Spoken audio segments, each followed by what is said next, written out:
नमस्कार मित्रों, मैं कुंवर अमित सिंह एक बार फिर से आपके साथ आपकी सेवा, आपकी मदद, आपका मार्गदर्शन करने के लिए उपलब्ध हूं डागुर्स के इस ऑनलाइन प्लेटफॉर्म पर।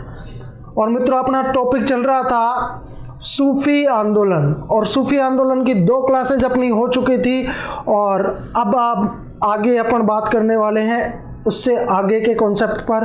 और अपना सबसे प्रमुख सिलसिला चल रहा था जिसके बारे में अपन बात कर रहे थे वो था चिश्ती सिलसिला, और यहाँ पर अपन निजामुद्दीन औलिया तक पढ़ चुके थे। अब निजामुद्दीन औलिया के आगे बात करते हैं। तो निजामुद्दीन औलिया के बाद अगले प्रमुख जो सूफी संत हैं उनका नाम है नासिरुद्दीन चिराग देहलवी, जो उनके शिष्य भी थे।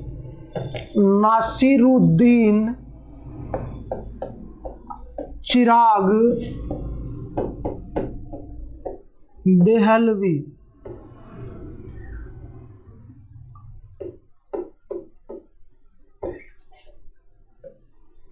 नासिरुद्दीन चिराग देहलवी, तो देखो ये चिराग नाम से प्रसिद्ध थे।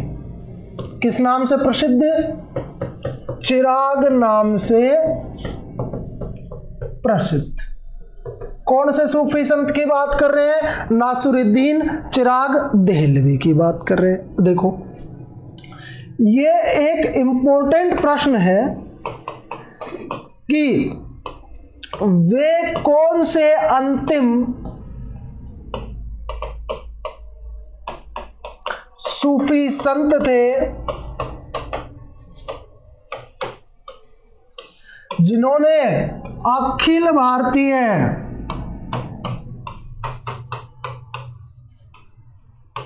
प्रसिद्धि प्राप्त की।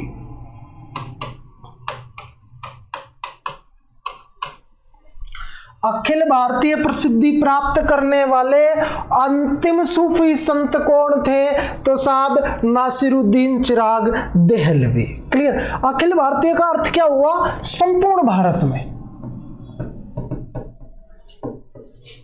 संपूर्ण भारत में इनके द्वारा प्रसिद्धि प्राप्त की गई। अखिल भारतीय प्रसिद्धि प्राप्त करने वाले अंतिम सूफी संत कौन थे? तो साहब ये थे नासिरुद्दीन चिराग देहलवी। क्लियर? अब देखो इनके जन्म की बात करते हैं। तो जन्म हुआ इनका अयोध्या में, अवध में। क्लियर? अयोध्या में इनका जन्म हुआ और इनके जब इनकी उम्र हुई 9 वर्ष, उसी समय इनके पिता की मृत्यु हो गई। यानी सर से पिता का साया उठ गया और इनके पिता जो थे याहिया, उनकी मृत्यु हो गई। किस समय हुई? जब इनकी उम्र केवल 9 वर्ष की थी। क्लियर? अब देखो इन्होंने बाद में अपना जो जीवन है वो पूरा का पूरा अध्ययन और ज्ञान यानी शिक्षा में लगा दिया। पूरी तरह से अध्ययन और शिक्षा के प्रति समर्पित हो गए और जब 25 साल की आयु हुई उस समय ये संत बन गए। कितनी साल की आयु में संत बने? 25 वर्ष की आयु में संत बन गए। पिता की मृत्यु 9 वर्ष की आयु में हो गई थी। उसके बाद पूरी तरह से अध्ययन, अध्यापन, पूरी तरह से पढ़ने पढ़ाने में व्यस्त हो गए और फिर 25 साल की उम्र में जाकर के संत बन गए। अब मैंने कहा कि ये औलिया जी के शिष्य हैं, तो किस प्रकार से मिले? अब देखिए 45 इयर्स की जब एज हुई तब ये दिल्ली आए। क्लियर? और दिल्ली जाकर के निजामुद्दीन औलिया के शिष्य बन गए।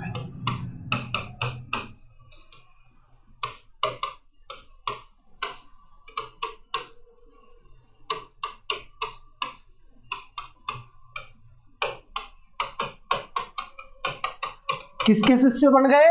निजामुद्दीन औलिया के शिष्य बन गए। कितने वर्ष की आयु में? 45 वर्ष की आयु में ये निजामुद्दीन औलिया के शिष्य बने। एक चीज, इन्होंने औलिया की परंपरा को जीवित रखा।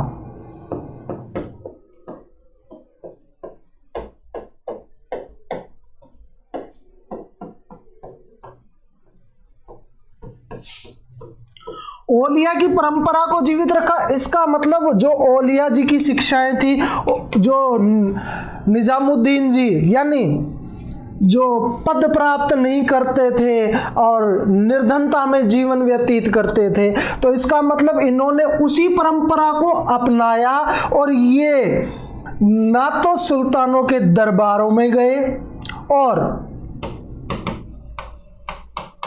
सुल्तानों के दरबारों से बचे,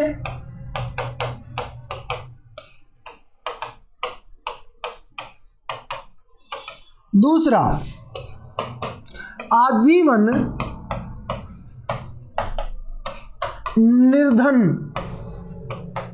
सन्यासी के रूप में रहे।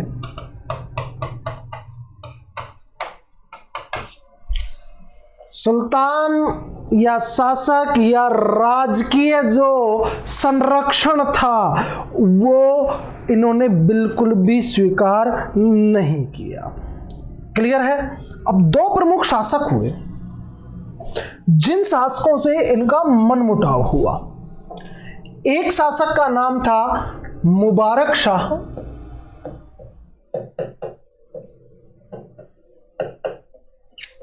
दोनों का कॉन्सेप्ट बताऊंगा।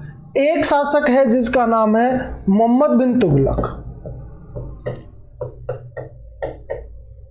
समझिए, मोहम्मद बिन तुगलक से तो मनमुटाव क्यों हुआ कि ये इनसे अपनी आज्ञाओं का पालन करवाना चाहता था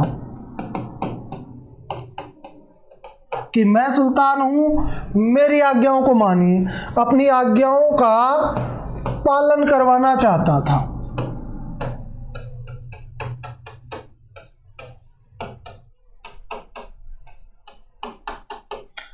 इस वजह से इनका मनमुटाव हुआ। इनके साथ में, दोनों के साथ में क्या है? मनमुटाव।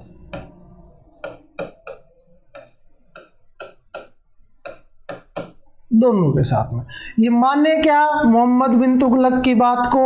बोले साहब नहीं माने। एक बात तो ये याद रखनी। अब मुबारक साहब से किस बात को लेकर के मनमुटाव हुआ? मुबारक शाह ने कहा दिल्ली में एक मस्जिद थी प्रसिद्ध और उस मस्जिद का नाम था मीरी मस्जिद।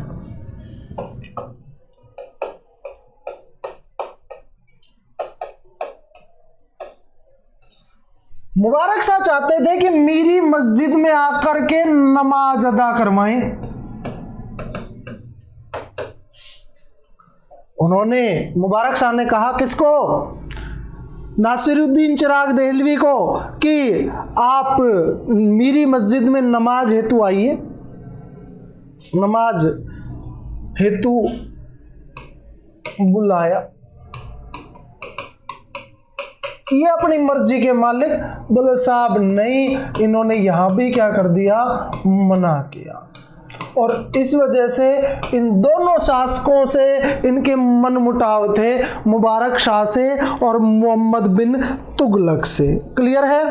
अब देखो, कालांतर में 1336 में इनकी मृत्यु हो गई। एक तो ये पॉइंट है, और सबसे इम्पोर्टेंट वो जो बात है वो ये याद रखनी है कि इनकी पुस्तक का नाम क्या था। तो इनकी पुस्तक का नाम है रवैरुल मजलिस। रवैरुल मजलिस इनकी पुस्तक का नाम है, जिसे तौहीद ए वजूदी के नाम से भी जाना जाता है। मैं यहीं पर इसका भी नाम लिख देता हूँ, तौहीद ए वजूदी। तौहीद ए वजूदी के नाम से जाना जाता है। तो ये बात की अपन ने किसकी, तो साहब शेख नासिरुद्दीन चिराग देहलवी की। क्लियर। अब आगे चलते हैं। अच्छा, पहले एक बार इसको भी रिपीट करवा देता हूं, थोड़ा सा ही कॉन्सेप्ट है, छोटी सी बात है। जैसे नासिरुद्दीन चिराग देहलवी किस नाम से प्रसिद्ध थे, तो चिराग नाम से प्रसिद्ध। अंतिम सूफी संत जिन्होंने अखिल भारतीय संपूर्ण भारत में प्रसिद्धि प्राप्त करने वाले अंतिम सूफी संत, इनके बाद में भी सूफी संत हुए जिन्होंने प्रसिद्धि भी प्राप्त की, लेकिन संपूर्ण भारत में नहीं प्राप्त कर सके। जिस क्षेत्र में रहे उस क्षेत्र में ही वो प्रसिद्ध हुई। जन्म इनका अयोध्या, 9 वर्ष की उम्र में पिता की मृत्यु हो गई, उसके बाद में 25 वर्ष की आयु में ये संत बन गए। 45 वर्ष की आयु में ये दिल्ली आए और निजामुद्दीन औलिया के क्या बन गए, शिष्य बन गए। औलिया की परंपरा को जीवित रखा, राजकीय पदों को स्वीकार नहीं किया, सुल्तानों के दरबारों से बचते रहे और आजीवन निर्धन सन्यासी के रूप में जीवन यापन किया। मुबारक शाह और मोहम्मद बिन तुगलक दोनों शासकों से इनके मनमुटाव रहे। मुबारक शाह चाहता था कि ये मीरी मस्जिद में आकर नमाज अदा करें, इसलिए उनसे मनमुटाव हो गया, और मोहम्मद बिन तुगलक अपनी आज्ञाओं का पालन करवाना चाहता था, इस वजह से इनका मनमुटाव हुआ और 1336 में इनकी मृत्यु हुई। और इनकी पुस्तक जो है वो है रवेर उल मजलिस या तौहीद उल वजूदी। तौहीद उल वजूदी ये इनकी पुस्तक का नाम है। इतनी कहानी सबको समझ में आ गई होगी। तो बेटा आगे चलते हैं अब अगले सूफी संत की ओर, और अगले सूफी संत का नाम है शेख हुसैन गेसू दराज। शेख हुसैन गेसू दराज। शेख हुसैन गेसू दराज, वो बंदा नवाज भी कहा जाता है ना इनको। शेख हुसैन गेसू दराज, बंदा नवाज, ये पूछ लिया जाता है बंदा नवाज के नाम से प्रसिद्ध कौन था, शेख हुसैन गेसू दराज। अभी चर्चा करेंगे इनके ऊपर भी बहुत अच्छे से। देखिए पहली चीज, ये कौन सी सदी में हुए, तो 15वीं सदी के, 14वीं 15वीं सदी के। तो ये तो ध्यान रखने की कोई जरूरत नहीं है, अपने को ध्यान रखना है कि ये किसके शिष्य थे। तो अभी जो सूफी संत अपन ने पढ़े थे, नासिरुद्दीन चिराग देहलवी, नासिरुद्दीन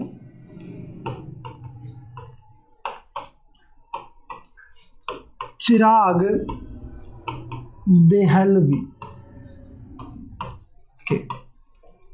किसके शिष्य, नासिरुद्दीन चिराग देहलवी के शिष्य थे। क्लियर। अब देखो ये वो सूफी संत हैं जिन्होंने दक्षिण भारत में चिश्ती परंपरा को फैलाने का कार्य किया, क्योंकि ये दक्षिण भारत, और दक्षिण भारत में भी जगह है कर्नाटक, और भी आगे जाकर के पूछे कि कहां पर, तो बोलो साहब गुलबर्गा। कहां पर, गुलबर्गा। तो कहां जाकर के बस गए, दक्षिण भारत जाकर के बसे,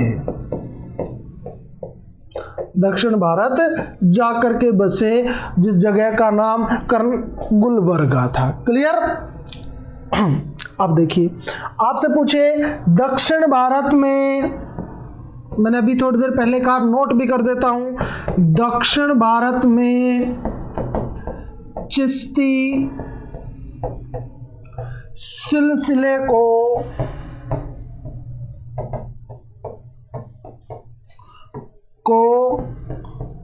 लोकप्रिय बनाने वाले सूफी संत को लोकप्रिय बनाया। किसने बनाया, तो शेख हुसैन गेसू दराज। क्लियर।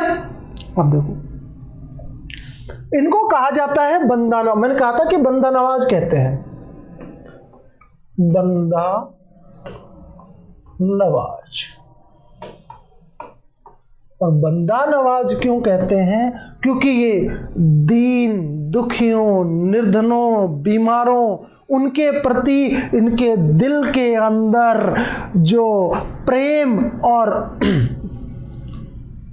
प्रेम की जो भावना थी, उस वजह से इन्हें क्या कहा जाता था? बंदा नवाज। दीन दुखियों,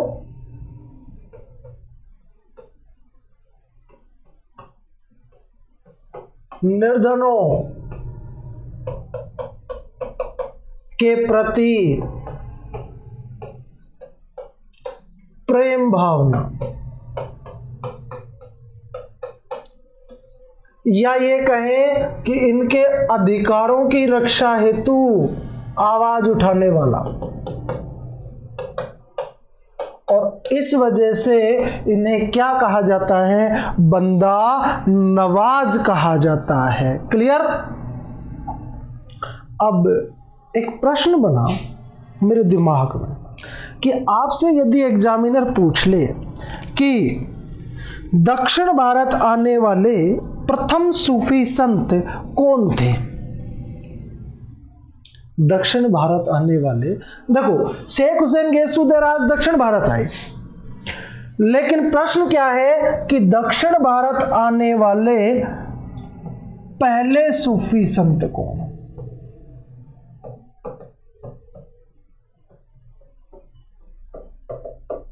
तो मित्रों, इस प्रश्न को बिल्कुल से ध्यान रखना। वहां पर आपको ऑप्शन में शेख हुसैन गेसू दराज का नाम भी दिया जाएगा, लेकिन आपको आंसर करना है बुरहानुद्दीन गरीब।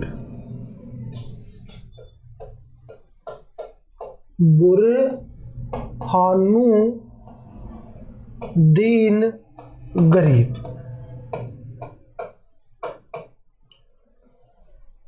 ठीक, शेख बुरहानुद्दीन गरीब पहले सूफी संत थे जो दक्षिण भारत में आए। अब पूछेगा आपसे कि कब आए, तो इनसे पहले आ चुके थे, मोहम्मद बिन तुगलक के समय। और मोहम्मद बिन तुगलक का ध्यान है आपको, दौलताबाद को राजधानी बनाई थी उस समय। तो कहाँ आए थे ये? दौलताबाद। दिल्ली से दौलताबाद राजधानी बनाई थी ना उस समय, तो दौलताबाद में गए थे। क्लियर? तो दक्षिण भारत आने वाले पहले सूफी संत थे बुरहानुद्दीन गरीब, जो मोहम्मद बिन तुगलक के समय, मोहम्मद बिन तुगलक के साथ दक्षिण भारत के दौलताबाद में आए थे। और उसके बाद इंपॉर्टेंट जो दक्षिण भारत आने वाले सूफी संत हैं वो हैं शेख हुसैन गेसू दराज। शेख हुसैन गेसू दराज, और ये आए कर्नाटक गुलबर्गा, ये आए थे दौलताबाद में। क्लियर? आगे चलते हैं अगले सूफी संत की ओर। अगले चिश्ती सिलसिले के प्रमुख संत शेख सलीम चिश्ती। शेख सलीम चिश्ती, मैंने कहा था इंपॉर्टेंट सूफी संत हैं और इनकी भी बात करेंगे। ठीक है? किसके समकालीन? अकबर के समकालीन, यानी कौन सी सदी? तो 16वीं सदी। अच्छा, कहाँ के हैं? तो फतेहपुर सीकरी, आगरा के पास में पड़ता है ना, फतेहपुर सीकरी, जिसको अकबर ने अपनी राजधानी भी बनाया था। फतेहपुर सीकरी से इनका संबंध है। क्लियर? अब देखो, इनका जो आश्रम था वो था सीकरी की पहाड़ी पर। कौन सी पहाड़ी? सीकरी पहाड़ी पर एक गुफा में।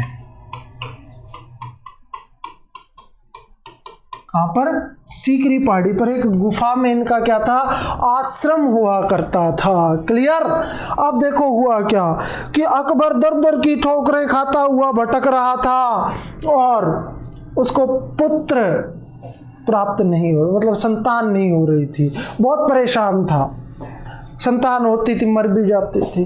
तो उसके बाद में अकबर को इनके पास गया और कहा जाता है कि इनके आशीर्वाद से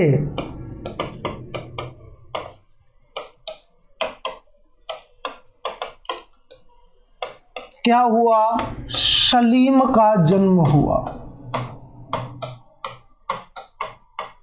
जिसको सलीम भी इन्हीं के नाम की वजह से इनका नाम रखा गया। और अकबर उसको क्या कहता था, शेखू बाबा कहता था, और वो भी इन्हीं की वजह से कहा जाता था। और कालांतर में ये सलीम ही क्या बन गया, जहांगीर बना। आपको इतना तो ध्यान होगा ही, क्लियर। तो इन्हीं के आशीर्वाद से सलीम का जन्म हुआ। एक चीज, इनका जो देहांत है वो भी अकबर के समय ही हो गया था।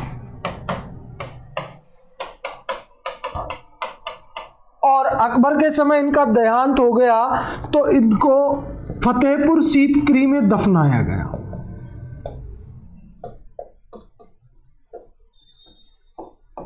और उस मस्जिद का नाम है जामी मस्जिद।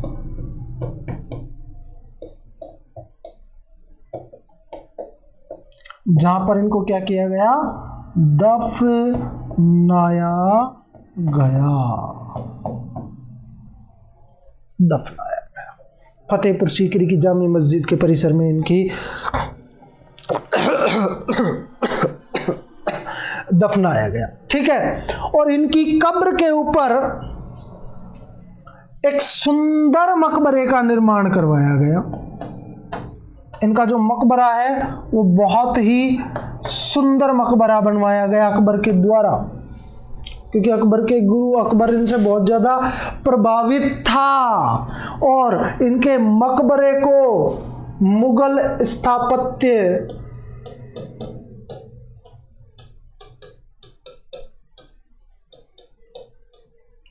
का रत्न कहा जाता है। शेख सलीम चिश्ती का मकबरा कहाँ है, जामा मस्जिद फतेहपुर सीकरी, क्लियर।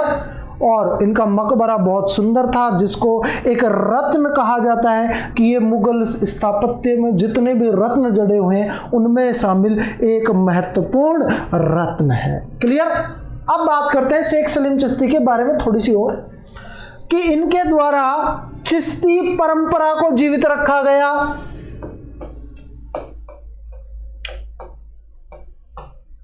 वही सेम सिस्टम चिश्ती परंपरा आप समझ चुके हैं जो शेख सलीम चिश्ती ने जिसकी नींव रखी थी। चिश्ती परंपरा को जीवित रखा।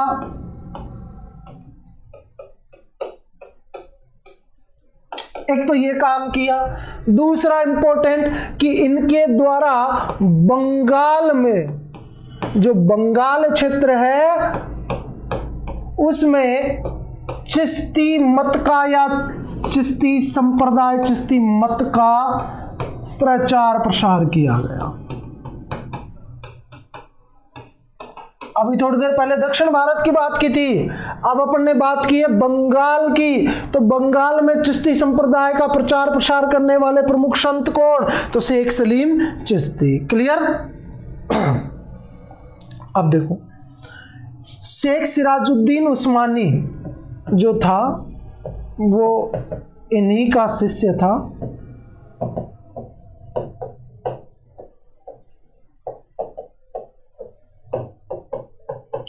जिनके द्वारा बंगाल में सर्वाधिक योगदान दिया गया, क्लियर।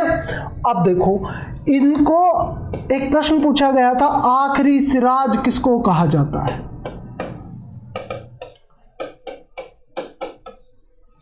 तो ये भी मैंने अभी इसके साथ ही इसलिए बता दिया क्योंकि इसका संबंध इससे जुड़ा हुआ है, क्लियर। तो बंगाल क्षेत्र में चिश्तिया परंपरा को बढ़ाने का श्रेय किसके शिष्य है, शेख सलीम चिश्ती के शिष्य शेख सिराजुद्दीन उस्मानी को है, क्लियर। एक कहानी तो ये। और दूसरी बात मैंने कहा कि इनको क्या कहा जाता है, तो आखिरी सिराज कहा जाता है। क्लियर। अब देखो एक बात बताऊं आपको, बंगाल में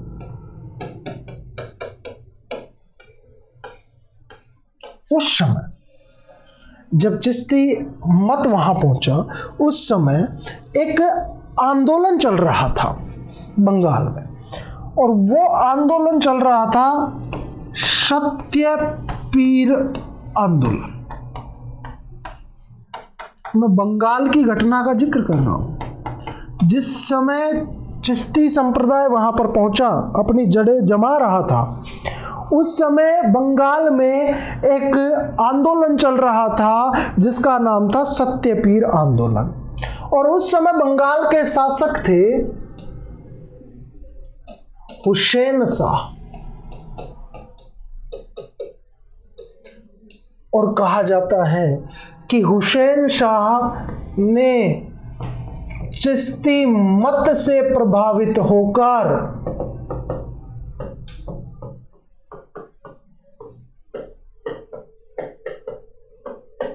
इस आंदोलन को क्या कर दिया, समाप्त कर दिया।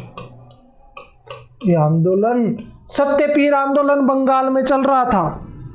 एक इतनी बात समझ में आई।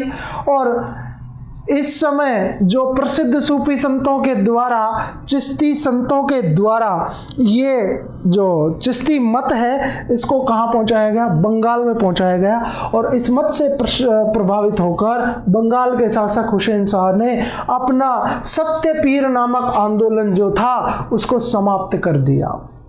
क्लियर। कहाँ पर, बंगाल में।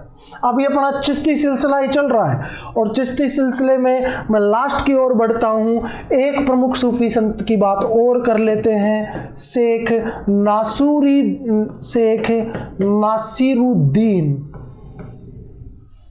शेख नासिरुद्दीन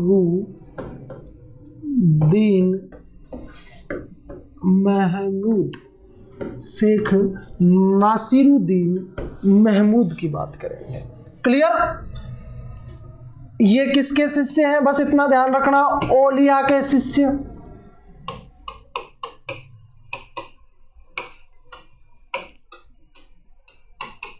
दूसरी बात, इनका जो क्षेत्र है वो है दिल्ली, इसलिए इनको कहा जाता था चिराग ए दिल्ली। याद रह जाना चाहिए, बस इतनी जानकारी याद रखनी है। शेख नासिरुद्दीन महमूद किसके शिष्य है, निजामुद्दीन औलिया के शिष्य थे। इनका क्षेत्र दिल्ली था, इन्हें चिराग दिल्ली के नाम से जाना जाता था। अगले संत हैं अमीर खुसरो। अभी बात आई थी थोड़ी देर पहले, ये भी किसके शिष्य हैं, तो ये औलिया के शिष्य।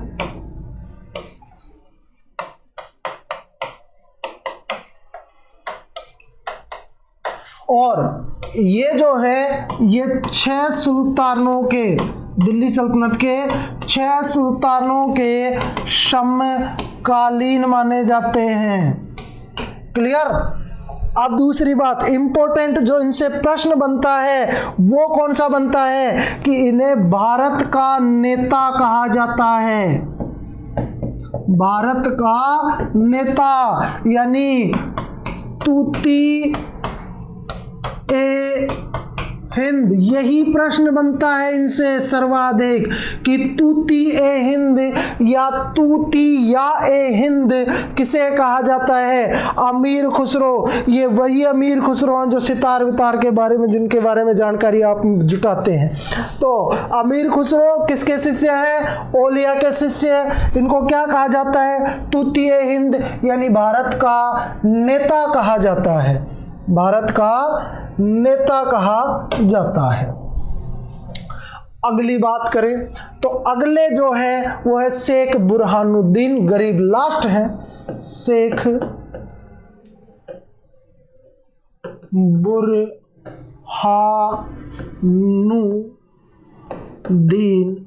गरीब, ठीक। और इन्होंने अपना केंद्र बनाया दौलताबाद को, दक्षिण भारत के प्रमुख सूफी संत, और ये भी किसके शिष्य हैं? ये भी हैं ओलिया के शिष्य। ये 3 प्रमुख औलिया के शिष्यों के बारे में आपने लास्ट में अभी जानकारी प्राप्त की है। कौन कौन से?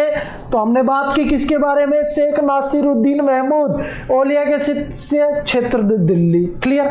अमीर खुसरो, क्षेत्र वही, भारत का नेता यानी तूतिए हिंद कहते हैं इनको।